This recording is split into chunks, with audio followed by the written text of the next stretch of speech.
تمام تعریفیں اللہ تعالیٰ جل مجدہ الکریم کے لیے، درود و سلام نبی کرم نور مجسم شفیع معظم احمد مجتبیٰ جناب حضرت محمد مصطفیٰ صلی اللہ تعالیٰ علیہ وسلم کی ذات والا صفات کے لیے حمد و صلوات کے بعد،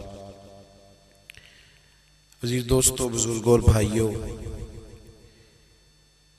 انسان کھائے پیے سوئے جاگے تو اس کے جسم کی ضروریات پوری ہوتی ہیں، لیکن جب وہ اللہ کا ذکر کرتا ہے، نماز پڑھتا ہے، دعا مانگتا ہے، استغفار پڑھتا ہے، درود و سلام کے گجرے پیش کرتا ہے، تو پھر اس کی روحانی ضروریات پوری ہوتی ہیں۔ آج جس زمانے میں ہم وقت گزار رہے ہیں، لوگوں کی جسمانی ضروریات پوری کرنے کے لیے، غذائی ضروریات پوری کرنے کے لیے بہت سارے بندوبست کیے جا رہے ہیں، لیکن جتنا لوگ اپنی ظاہری ضروریات میں خود کفیل ہوتے جا رہے ہیں، اتنا ہی زیادہ وہ روحانی طور پر کمزور ہوتے جا رہے ہیں۔ گھنٹوں بیٹھ کر گپ شپ کرنے والے لوگوں کے لیے تھوڑی دیر بھی ذکر الہی کرنا مشکل ہو جاتا ہے۔ لمبی چوڑی باتیں کرنے والے، لمبے چوڑے دلائل دینے والے لوگ اور سمجھدار لوگ اور سیانے لوگ عبادت کے معاملے میں سستی کرتے ہیں، عمل کے مسئلے میں کمزور ہو جاتے ہیں۔ تسبیحات کرنا، وظائف پڑھنا، درود و سلام پڑھنا، کم بولنا، سچی بات کرنا، صبر سے رہنا، شکر کو اپنانا، قناعت اختیار کرنا، حسد، بغض، عداوت سے بچنا، یہ لوگوں کے لیے مشکل ہو جاتا ہے۔ پھر اس کا نقصان یہ ہے کہ معاشرہ ایک عجیب سی بے سکونی اور بے قراری کا شکار ہے۔ جیب میں بہت زیادہ پیسے رکھنے والا، خوش شکل نظر آنے والا، پیٹ بھر کے روٹی کھانے والا شخص بھی ڈھونڈتا پھرتا ہے کہ آخر میں پریشان ہوں کیوں۔ آپ انسانیت کی تاریخ پڑھیں گے تو آپ کو معلوم ہوگا کہ انسان نے کبھی پتھر کی پوجا کی، کبھی معاذ اللہ چاند سورج کی، درختوں کی، بتوں کی پوجا کی۔ معاذ اللہ یہ غلط ڈائریکشن پہ تو چڑھ گیا، لیکن ایسا نہیں ہے کہ کوئی بندہ دنیا میں آیا ہو اور کسی کی اس نے عبادت نہ کی ہو۔ اس لیے کہ اللہ تبارک و تعالیٰ نے جس طرح ہمارے جسم میں کھانے کی طلب رکھی ہے، پینے کی طلب رکھی ہے، سونے کی طلب رکھی ہے، اسی طرح اللہ تعالیٰ نے عبادت کے لیے طلب رکھی ہے جسم میں۔ یہ تو ہوا کہ انسان گمراہ ہو گیا، غلط رستوں پہ چل نکلا، اس نے جھوٹے معبودوں کی طرف معاذ اللہ توجہ کر لی، لیکن وہ کسی نہ کسی کے سامنے جھکتا رہا، چونکہ اس کے وجود میں طلب تھی، شوق تھا اسے کہ وہ عبادت کرے۔ اللہ تبارک و تعالی جب مسلمان کو توفیق دے اور اللہ کی بارگاہ کی جانب وہ رجوع کرے، تو پھر اس کا رویہ یہ ہونا چاہیے کہ اس کی توجہ ہو اللہ کی جانب۔ ہمارے ہاں تسبیحات پڑھ لی جاتی ہیں اگر کبھی موقع ملے، لیکن وہ خاص انہماک، وہ خاص شوق، وہ خاص ذوق اللہ تبارک و تعالیٰ کی عبادت کا۔ ایک ہوتا ہے نماز پڑھنا، ایک ہوتا ہے اہتمام کے ساتھ نماز پڑھنا، یعنی ذرا وقت پہ اٹھنا، ذرا صحیح کر کے وضو کرنا، ذرا شوق سے مصلی بچھانا۔ ایک ہوتا ہے تسبیح پڑھ لینا، اور ایک ہوتا ہے ذرا تھوڑا سا نا شوق کے ساتھ اللہ کو یاد کرنا۔ آپ کبھی جو میں نے آیت کریمہ پڑھی، اس کی آپ شان نزول دیکھیں۔ نبی کریم صلی اللہ تعالیٰ علیہ وسلم کے نا کچھ صحابہ اللہ کی محبت کے شوق میں حضور کی بارگاہ میں حاضر ہوئے، اور انہوں نے آ کے عرض پتہ کیا کیا؟ عرض کرنے لگے یا رسول اللہ صلی اللہ تعالی علیہ وسلم سالوں بیت گئے ہیں سجدے کرتے ہوئے، حضور سالوں بیت گئے ہیں تسبیح پڑھتے ہوئے، سالوں بیت گئے کہتے ہوئے کہ سبحان اللہ وہ پاک ہے، ہمیں سالوں بیت گئے یہ کہتے ہوئے کہ اللہ اکبر وہی سب سے بڑا ہے، سالوں بیت گئے کہتے ہوئے کہ الحمدللہ ساری تعریفیں اللہ کے لیے، سالوں بیت گئے اس کی تسبیح کرتے، تحلیل کرتے، تکبیر کہتے۔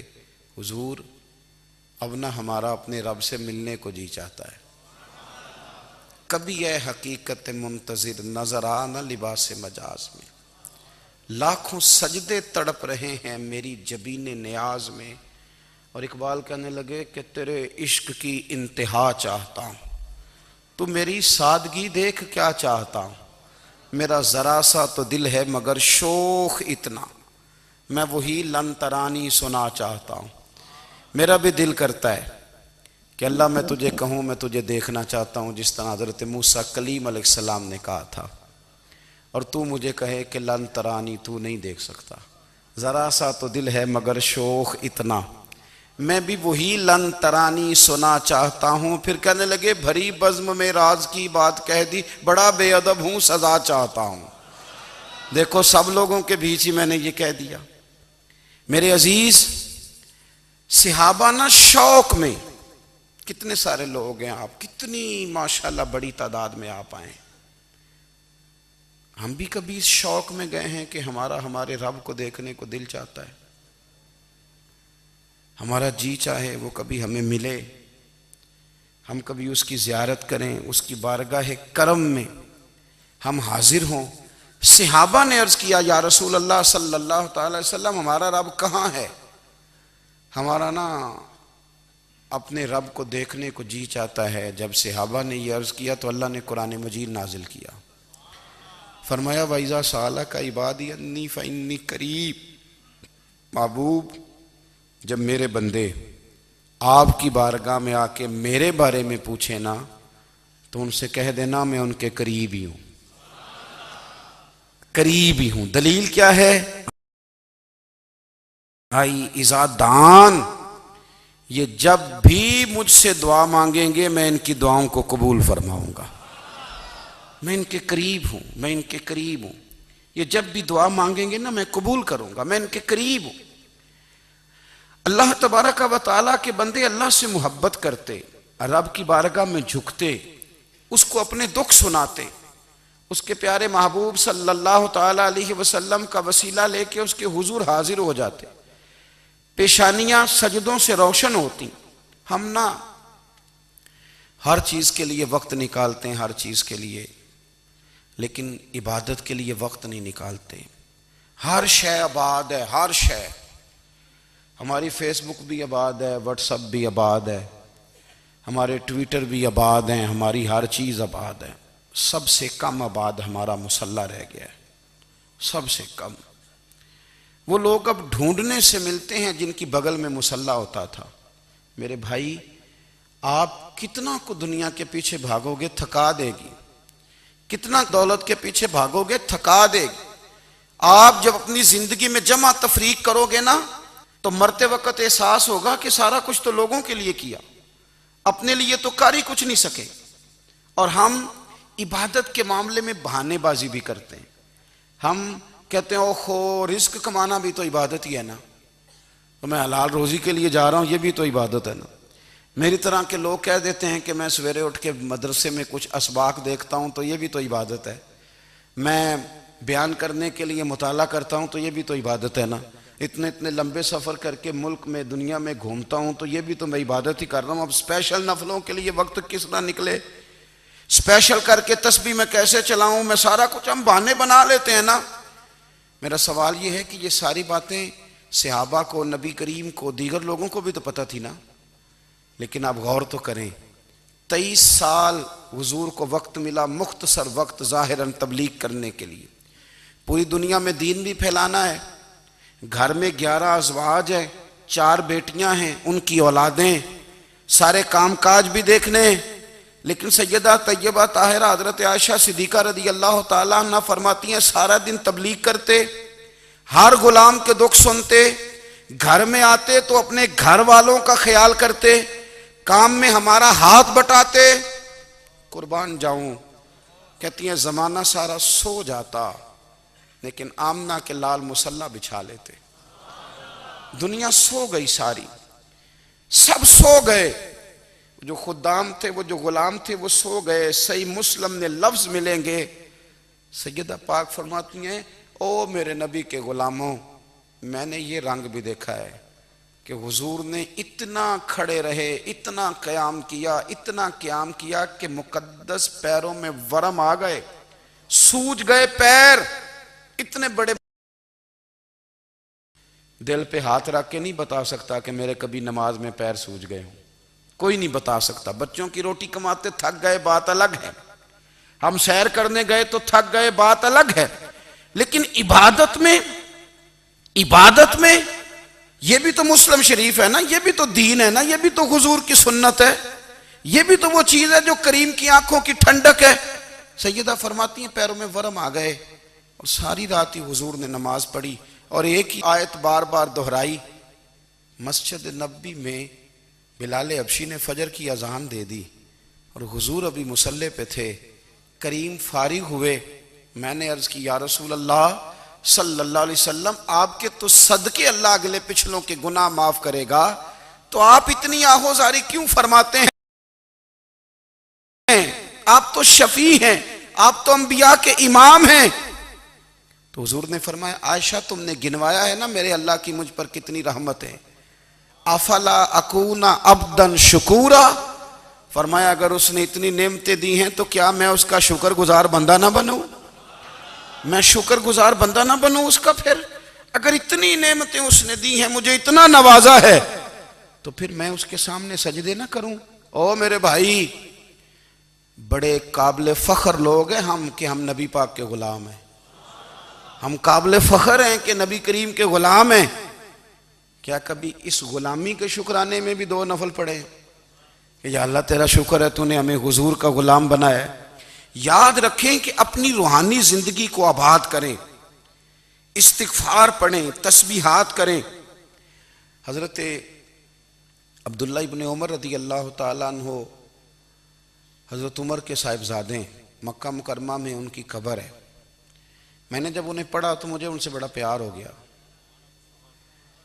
لیکن آپ کو پتہ ہے وہاں جا کے کسی شخص کا مزار تلاش کرنا یا پوچھنا ایک مشکل کام ہوتا ہے۔ تو ایک دفعہ میں مکہ شریف میں حاضر تھا، تو ایک گاڑی والا ڈرائیور مجھے کہنے لگا کہ مولانا میں آپ کو جانتا ہوں، مجھے آپ سے محبت ہے، ایک بات بتاؤں آپ کو؟ میں نے کہا بتاؤ۔ کہنے لگے حضرت عبداللہ ابن عمر کی قبر دیکھنی ہے۔ میں نے کہا یہ تو نہیں کہہ رہا، یہ کسی نے بندوبست کرایا ہے، یہ اللہ نے تیرے دل میں بات ڈالی ہے، یہ ہو گیا تو لے چل مجھے۔ حضرت عبداللہ ابن عمر کو نبی پاک نے فرمایا تھا راجل صالح، یہ نیک بندہ ہے، یہ متقی آدمی۔ حضرت عبداللہ ابن عمر رضی اللہ تعالیٰ عنہ سیدنا فاروق اعظم رضی اللہ تعالیٰ عنہ کے صاحبزادے ہیں، اور ان کی ہمشیرہ سیدہ حفصہ رضی اللہ تعالیٰ عنہ حضور کی زوجہ محترمہ۔ ایک دن اپنی ہمشیرہ سے کہنے لگے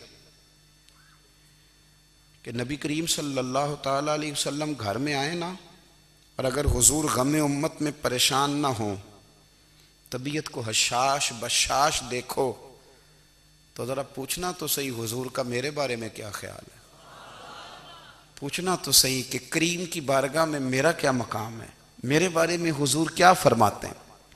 اب بہن کو کام بتائے اور بتائے بھی بھائی، اور پھر بہن وہ کام نہ کرے، یہ تاریخ میں ہوتا نہیں۔ حضرت عمر فاروق رضی اللہ تعالیٰ عنہ کی صاحبزادی ام المومنین رضی اللہ تعالیٰ عنہ فرماتی ہیں کہ میں تو بس منتظر تھی، انہوں نے تو کہا تھا نا کہ اگر تم حشاش بشاش دیکھو تو بات کرنا، لیکن حضور تشریف لائے، میری باری تھی، میرے گھر تشریف لائے، کھانا پیش کیا تو فوراً میں نے عرض کی حضور ایک بات پوچھنی تھی۔ تو حضور نے فرمایا پوچھئے۔ میں نے عرض کی حضور میرے بھائی عبداللہ ابن عمر کے بارے میں آپ کا کیا خیال ہے؟ نوجوانوں میری بات پہ غور کرنا، میرے بھائی کے بارے میں آپ کا کیا خیال ہے؟ تو نبی کریم صلی اللہ تعالیٰ علیہ وآلہ وسلم نے میری طرف دیکھا، اور پھر حضور زیر لب تھوڑا مسکرائے، اور بریلی کے امام کہتے ہیں کہ حضور مسکرا دیتے تھے نا تو جو بڑا دکھی ہوتا تھا وہ بھی ہنس پڑتا تھا۔ اب سوال پیدا ہوتا تھا کہ پھر تو اس مسکراہٹ کے لیے انتظار کرنا پڑتا ہوگا کئی کئی مہینے کہ حضور مسکرائیں تو رونے والے ہنسیں، تو اعلیٰ حضرت فرماتے نہیں، انتظار نہیں کرنا پڑتا، یہ مسکراتے رہنا تو حضور کی عادت ہے۔ جس کی تسکین سے روتے ہوئے ہنس پڑے اس تبسم کی عادت پہ لاکھوں سلام۔ یعنی یہ تو عادت ہے حضور کی مسکراتے رہنا، اس کے لیے انتظار نہیں کرنا پڑتا۔ بھائیو آپ خیال رکھیں گے، غور کریں گے، حضرت عبداللہ ابن عمر رضی اللہ تعالیٰ عنہ کے بارے میں پوچھا تو سیدہ فرماتی ہیں کہ نبی کریم صلی اللہ تعالیٰ علیہ وسلم نہ زیر لب مسکرائے اور فرمایا حفصہ تیرا بھائی ہے تو اچھا، لیکن میں نے سنا ہے کہ عشاء کی نماز پڑھتا ہے تو فجر تک سویا ہی رہتا ہے۔ او نوجوانوں، 10 بجے تک سونے کی بات نہیں ہوئی، 9 بجے تک سونے کی بات نہیں ہوئی، 11 بجے اٹھنے کی بات نہیں۔ حضور فرمانے لگے میں نے سنا ہے کہ عشاء کی نماز پڑھ کے سو جاتا ہے اور فجر تک سویا ہی رہتا ہے، اسے چاہیے کہ تہجد کے وقت اٹھا کرے، اللہ کی بارگاہ میں حاضر ہوا کرے، آہوزاری کرے، سجدے کرے، عبادت کرے۔ اٹھتا ہے اور فجر میں جا کے اٹھتا ہے۔ حضرت جناب حفصہ رضی اللہ تعالیٰ عنہ کہتی ہے میں نے جناب عبداللہ ابن عمر کو پیغام دیا اور میں نے کہا میرے جوان بھائی سن، نبی پاک نے فرمایا ہے تو اچھا پر تہجد میں نہیں اٹھتا، نفل نہیں پڑھتا۔ او میری ملت کے جوانوں، مزہ نہیں آ جاتا جب ساری دنیا سوئی ہو، ساری دنیا، اور بستر بھی گرم ہو اور نیند بھی پورا غلبہ کر رہی ہو، اور اچانک گھنٹی بجے دماغ میں، آنکھ کھلے، گھڑی پہ نظر پڑے، 3:30 4 بجے کا پیغام گھڑی بتائے، اور کوئی چڑھتی جوانی والا اٹھ کے وضو کرے، اور جب وہ مصلی کھول کے بچھائے تو مدینے والے محبوب کہتے ہیں کہ ہر نماز پہ رب ثواب دیتا ہے، اور جو اٹھ کے تہجد کی نماز پڑھے اسے دیکھ کے تو رب مسکراتا ہے، جو اس کی شان کے لائق ہے، جو اس کی شان کے لائق، وہ مسکراتا ہے، خوش ہوتا ہے کہ میرا بندہ تہجد میں اٹھ گیا، وہ مسکراتا ہے۔ کاش ہماری صبحیں کبھی اپنے مالک کے نام ہو جائیں، کاش کے صبحیں۔ حضرت ابو الحسن رحمۃ اللہ تعالیٰ علیہ حضرت معاذ ابن جبل رضی اللہ تعالیٰ عنہ کے پاس بیٹھا کرتے تھے، فرماتے ہیں ان سے جو پیار بڑھا تو پھر میرا مصلی سے بھی بڑھ گیا۔ تابعین فرماتے ہیں صحابی رسول سے محبت ہوئی تو ذکر سے بھی ہو گئی، پھر درود شریف سے بھی ہو گئی، محبت ان سے بڑھی تو پھر اللہ نے مسجد کا پیار بھی بڑھا دیا۔ آپ فرماتے ہیں کہ میری ہر وقت طبیعت چاہتی تھی کہ بس اللہ اللہ کروں، بس اللہ اللہ کروں، بس نہ میں ذرا تھوڑی جان چھڑاؤں لوگوں سے، کو 10 منٹ ملے تو میں کو 4 نفل پڑھ لوں، میں تھوڑا سا نہ بچوں لوگوں سے، اور مجھے تسبیح ملے تو میں نہ کو 400-500 دفعہ استغفار پڑھوں، سبحان اللہ، الحمدللہ، اللہ اکبر، لا حول ولا قوت الا باللہ، میں نہ تسبیحات پڑھوں۔ فرماتے ہیں کہ بچے تھے گھر میں 6-7، غربت تھی، کام ملتا کوئی نہیں تھا، اور میں کام چور نہیں تھا، کام ڈھونڈتا تھا، پر اللہ کی قدرت کے کام نہیں ملتا تھا۔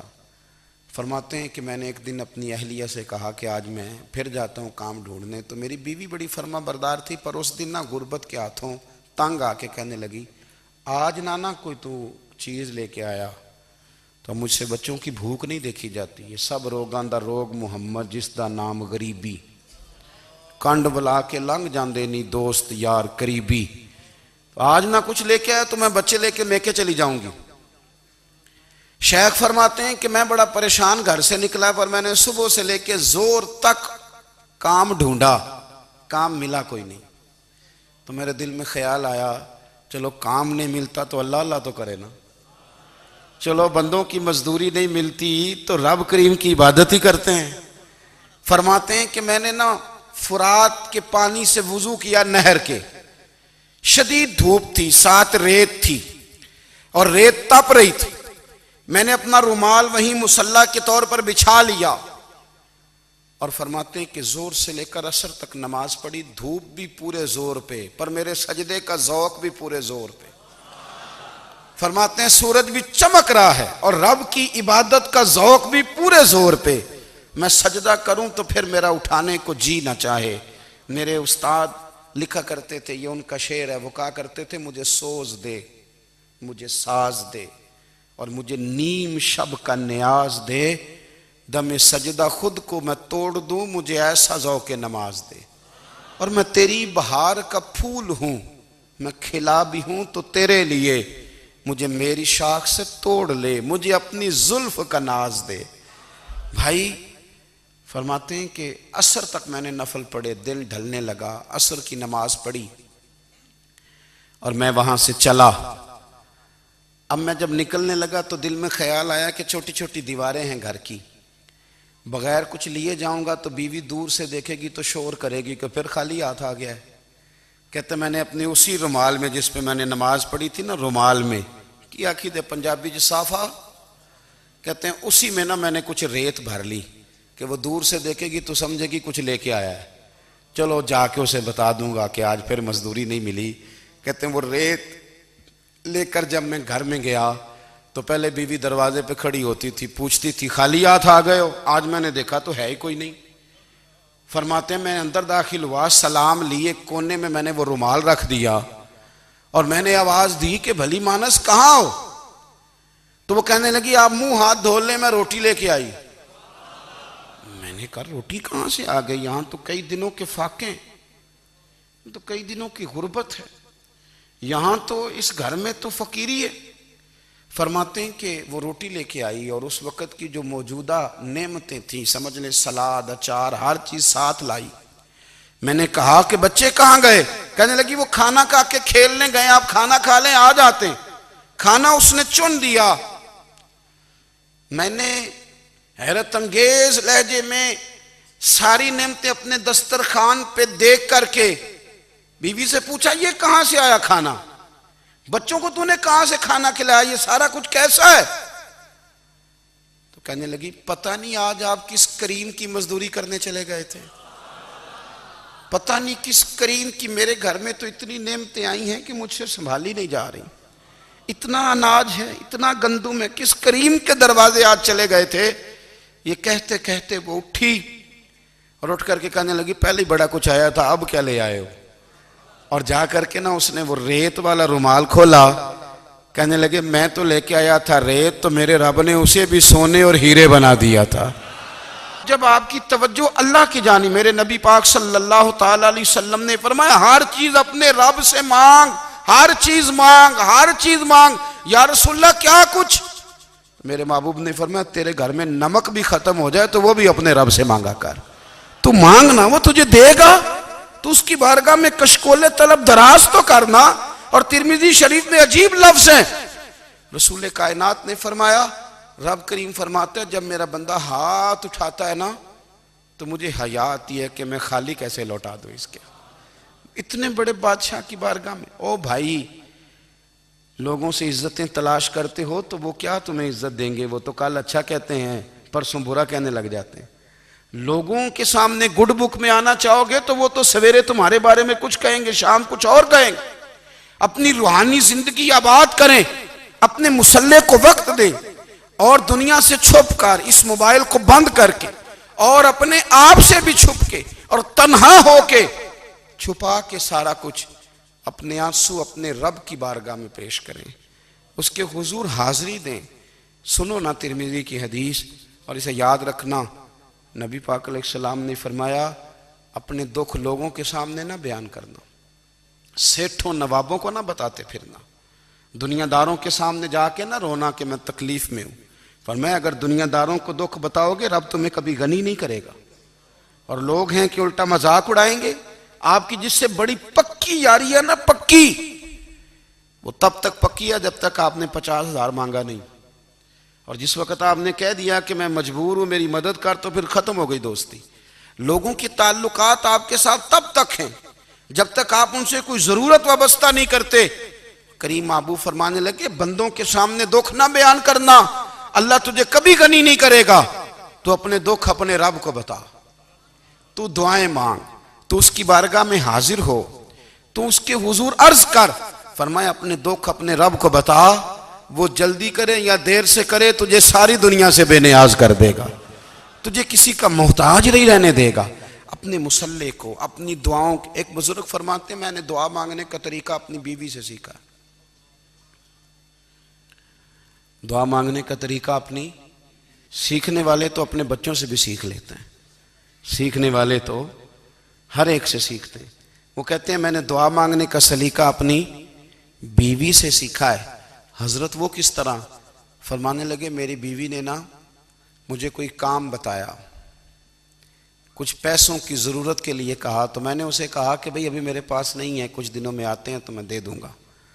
عورتوں کی عادت ہوتی ہے وہ بار بار یاد کراتی ہیں. 2-4 دنوں کے بعد پھر اس نے کہا حضرت وہ میں نے کہا تھا کچھ پیسے، میں نے اسے کہا کہ ابھی میرے پاس نہیں ہے، کچھ دنوں میں ملتے ہیں تو میں تمہیں دے دوں گا. اس نے کچھ دنوں کے بعد پھر کہا حضور وہ میں نے کچھ پیسے کہے تھے. فرماتے میں نے ڈانٹ دیا، میں نے کہا کہ کیا تو روز مجھے شرمندہ کرتی ہے، کہا نا میرے پاس نہیں ہے، ہوں گے تو دے دوں گا، تو روز یاد کراتی ہے. فرماتے ہیں اس نے پہلے تو میری ڈانٹ کو سہا، پھر میرے سخت جملوں نے اس کی آنکھوں میں آنسو پیدا کر دیے، پھر اس نے اپنے آنچل میں اپنے اس دکھ کو سمیٹا، اور پھر اس نے ایک جملہ کہا تو میں رو پڑا، اور مجھے اپنے رب سے مانگنے کا طریقہ آ گیا. مجھے کہنے لگی حضرت جی آپ نے ڈانٹ دیا میں نے سہ لیا، پر آپ ہی میرے شوہر ہیں، بتائیں نا آپ سے نہ کہوں تو میں کس سے جا کے کہوں. فرماتے ہیں میں رو پڑا، اور میں کھل کے رویا، اور میں تڑپ کے رویا، اور پھر میری سسکیاں بند گئیں. تو مجھے کہنے لگی آپ کو کیا ہوا؟ میں نے کہا مجھے بھی دعا مانگنی آ گئی ہے. جب میں اسے کہوں گا نا اللہ تو ہی میرا رب ہے، میں تجھ سے نہ کہوں تو میں کس سے جا کے کہوں؟ میں کیوں کسی بندے سے سوال کروں؟ میں کیوں کسی دنیا دار سے کہوں؟ میں تیرے بندوں کا، نیک بندوں کا وسیلہ لے کے، تیرے محبوب کی غلامی لے کے تیری بارگاہ میں آیا، تجھ سے نہ مانگوں تو کس سے مانگوں؟ سمجھ آ گئی ہے جب میں اس رنگ میں مانگوں گا تو پھر رب میرے اوپر بڑا ہی فضل فرمائے گا، وہ میرے اوپر بڑی رحمت کرے گا، وہ میرے لیے آسانیاں کرے. عزیز دوستو ہم اس طرح کرنے لگ گئے ہیں کہ ہم نے نا اپنے تعلقات پر اعتماد کرنا شروع کر دیا ہے. میرے تعلقات بہت ہیں. ہم نے اپنی دولت پر اعتماد کرنا شروع کر دیا ہے، میرے پاس دولت بہت ہے. ہم نے اپنے علم پر، اپنی شہرت پر اعتماد کرنا شروع کر دیا ہے کہ میرے پاس فلاں چیز بہت ہے. یاد رکھنا جب بے نیاز اپنی صفت بے نیازی دکھاتا ہے تو بڑی بڑی دولتوں والے مجبور نظر آتے ہیں. بھائیو جب انسان کا رشتہ اپنے مالک کے ساتھ ہوتا ہے پھر تو غم بھی کچھ نہیں کہتے، پریشانیاں بھی کچھ نہیں کہتی، پھر تو زندگی صبر والی، پھر تو زندگی توکل والی، پھر تو زندگی بھروسے والی. پھر انسان اپنے آپ کو رسوا نہیں کرتا، دنیا داروں سے امیدیں اس کی ختم ہو جاتی، امیدیں اللہ رسول سے لگا لیتا ہے، مضبوط ہو جاتا ہے، مضبوط، طاقتور ہو جاتا ہے، خوددار ہو جاتا ہے، باوقار باعزت ہو جاتا ہے. حضرت بہلول دانا رحمت اللہ علیہ بیٹھے تھے تو ہارون رشید حج کر کے آ رہا تھا، تو رستے میں حضرت شیخ سے ملاقات ہو گئی تو السلام علیکم کے بعد کہنے لگا حضور کوئی حکم ہو تو بتائیے گا. تو حضرت بہلول دانا فرمانے لگے تیرا رب کون ہے؟ اس نے کہا اللہ. تو فرمایا میرا کون ہے؟ کہا اللہ. فرمانے لگے تو بڑا ہی بیوقوف ہے، کیا تو یہ سمجھتا ہے کہ رب ہارون رشید کو تو دے گا اور بہلول دانا کو بھول جائے گا؟ تیرا بھی وہی رب ہے، میرا بھی وہی رب ہے. اس نے اگر تجھے دے کے آزمایا ہے تو ہو سکتا ہے مجھے نہ دے کے آزما رہا ہو. جب اس کی حکمت کے تقاضے ہوں گے تو عطا کرے گا اور دے گا. تو جا اپنا کام کر. بھائی اپنی روحانی زندگی، اپنی عبادات، اپنے وظائف، اپنے روزمرہ کے معاملات، اپنی دعائیں، اپنا استغفار. دیکھو کوئی مشکل کام تو نہیں، 2 رکوع ہیں سورہ واقعہ کے اگر رات کو پڑھ لی جائے تو. میں کس طرح یہ بات بیان کروں کہ تعویذ بانٹنا آسان ہے اور وظیفہ بتانا مشکل ہے. سارا دن تعویذ بانٹیں تو لوگ لینے کو تیار ہیں، اور اگر آپ وظیفہ بتائیں تو کہتے ہیں تو مشکل کام ہے. او خدا کے بندے، اگر آپ کا تعلق قرآن پاک کے ساتھ مضبوط ہو، قرآن پاک کے ساتھ اگر آپ کا رشتہ ہو، لوگ سفارشیں ڈھونڈتے ہیں نا دنیا میں، کوئی تعلق مل جائے تو میرا کام ہو جائے. دنیا میں اتنا مشکل معاملہ ہے، آخرت میں مجھے بتائیے گا کتنا مشکل معاملہ ہوگا. میرے نبی پاک صلی اللہ تعالیٰ علیہ وسلم نے فرمایا جو لوگ سورہ ملک پڑھا کرتے تھے نا، سورہ ملک، یہ سورت ملک قیامت میں ان کی سفارش کرے گی. اور اس طرح کرے گی کہ کہے گی اے اللہ یہاں اس بندے کو جنت میں داخل کر دے یا مجھے قرآن پاک سے علیحدہ کر دے. تو رب فرمائے گا جا اس کا دامن تھام کے اسے جنت تک پہنچایا. آپ بات کو سمجھیں. جب آپ کے تعلقات اپنے معاملات کے ساتھ مضبوط ہوں گے، یہ نبی کریم نے وعدہ کیا ہے کہ تو سورت واقعہ پڑھ تیرے گھر میں فاقہ نہیں آئے گا. حضرت عبداللہ ابن مسعود رضی اللہ تعالیٰ عنہ بیمار تھے تو حضرت عثمان غنی رضی اللہ تعالیٰ عنہ تیمارداری کے لیے تشریف لے گئے اور جا کر کے کہا کہ آپ بڑے بیمار ہیں، آپ کی بیٹیاں زیادہ ہیں، میں چاہتا ہوں کہ خزانے میں سے کچھ مدد کروں. تو سیدنا عبداللہ ابن مسعود رضی اللہ تعالیٰ عنہ اٹھ کے بیٹھ گئے اور کہنے لگے امیر المومنین، اللہ آپ کو میری طرف سے میری بیٹیوں کی طرف سے بہتر صلہ دے. میری بیٹیوں کو کسی خزانے کی ضرورت نہیں، میں نے انہیں خزانہ دے دیا ہے. کہا جناب آپ نے کون سا خزانہ دیا ہے، میں آپ کے مالی معاملات کو جانتا ہوں. تو فرمانے لگے امیر المومنین، میرے نبی کریم نے فرمایا ہے جو سورت واقعہ پڑھے اسے کبھی فاقہ نہیں آتا. میں نے بیٹیوں کو یاد کرا دی ہے، یہ خزانہ میں نے انہیں دے دیا ہے. وہ سارے والدین سنیں جو بیٹیوں کے لیے پریشان رہتے ہیں. حضرت عبداللہ ابن مسعود نصیحت کر رہے ہیں، فرمانے لگے میں نے سورت واقعہ یاد بھی کرا دی ہے، پڑھنے کی عادت بھی ڈال دی ہے. حضور نے فرمایا ہے جو سورت واقعہ پڑھے اسے فاقہ نہیں آتا. کہنے لگے چاند تو اپنی جگہ چھوڑ سکتا ہے، سورج گر سکتا ہے، تارے ٹوٹ سکتے ہیں، پر مدینے والے رسول کی بات غلط نہیں ہو سکتی. حضور نے فرمایا فاقہ نہیں آئے گا تو انشاءاللہ کبھی بھی نہیں آئے گا. کرنے کا کام یہ ہے کہ ہم اپنے معاملات، اپنی عبادات، اپنی دعائیں کبھی 10 منٹ عادت ہو جائے نا دعا مانگنے کی علیحدہ سے رات کو. حضور نے فرمایا جو فرض نماز کے بعد دعا مانگے اللہ اس کی قبول کر لیتا ہے. نبی پاک صلی اللہ تعالیٰ علیہ وسلم نے فرمایا اللہ مسافر کی دعا قبول فرماتا ہے. حضور نے فرمایا اللہ مظلوم کی دعا قبول فرماتا ہے. حضور نے فرمایا بیمار سے دعا کراؤ اللہ اس کی دعا قبول فرماتا ہے.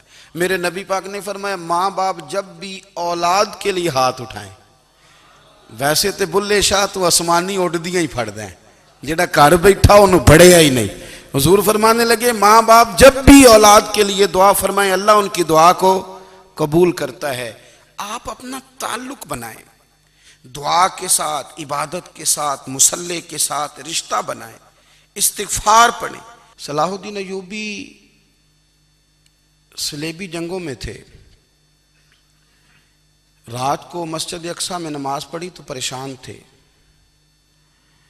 ایک بزرگ سے ملاقات ہوئی تو وہ کہنے لگے کہ آپ بڑے پریشان ہیں. کہنے لگے حضور پریشان اس لیے ہوں کہ پہلے ہی مسلمان کمزور ہے، اب میں نے سنا ہے دشمن کا ایک بحری بیڑا وہ جنگی سامان سے بھرا ہوا آ رہا ہے، تو اب ان کے پاس اور تلواریں اور نیزے آ جائیں گے، مسلمانوں کے پاس پہلے ہی وسائل کی کمی ہے، پریشان ہوں کس طرح کر کے مقابلہ کریں گے.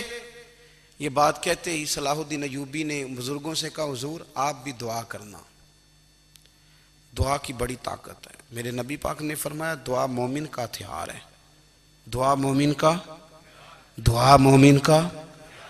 حضور نے فرمایا تقدیر کو سوائے دعا کے کوئی چیز نہیں بدل سکتی.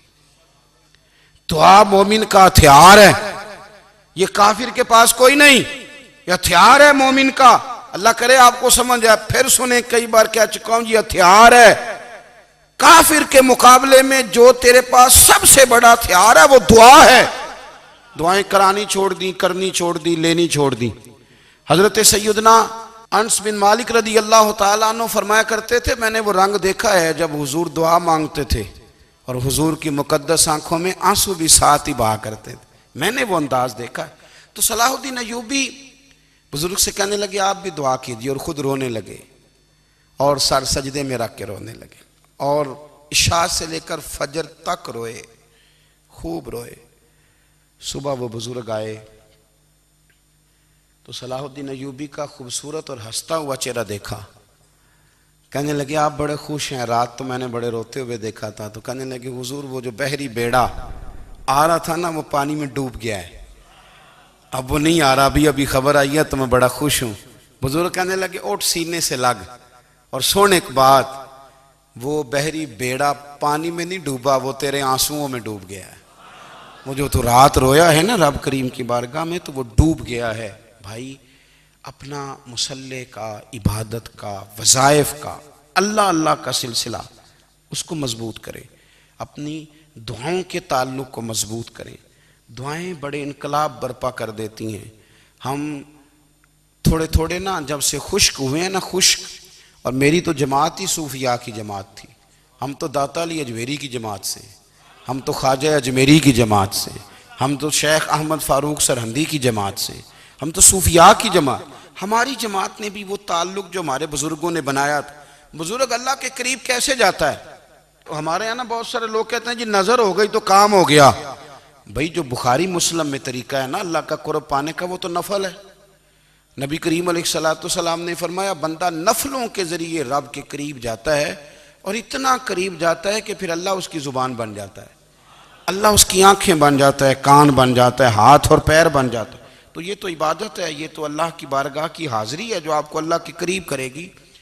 تو اپنے نماز کو اہمیت دے کے ادا کریں، نمازیں موبائل بند کر کے ادا کریں۔ لیکن نا کچھ لوگ کہتے ہیں مجھے ٹائم نہیں ملتا نماز کا، تو میں کہتا ہوں یہ آپ نے بڑی جرت کی بات کی ہے۔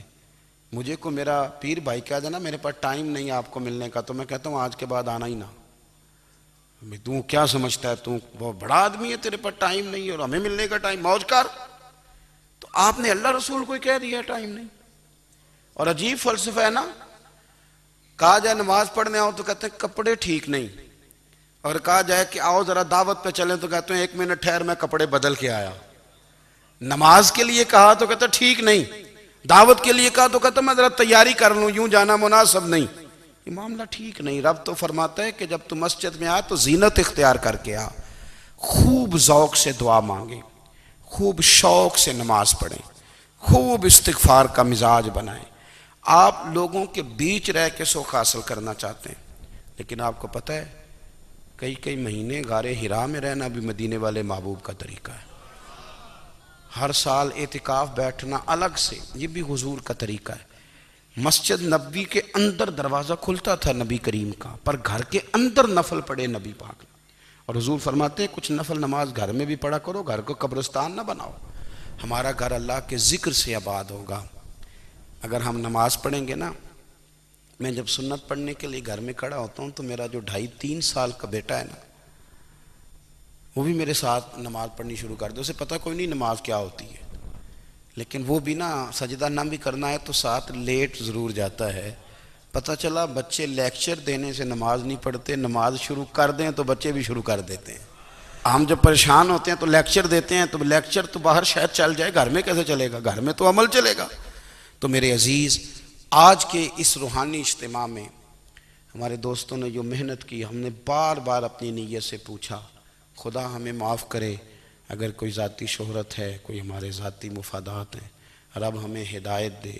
ہماری یہ خواہش تھی کہ روحانی اجتماع ہمیں تھوڑا سا اللہ اور اس کے رسول کے جانب مائل کرے، کچھ ہمارا رشتہ مصلی کے ساتھ مضبوط کرے۔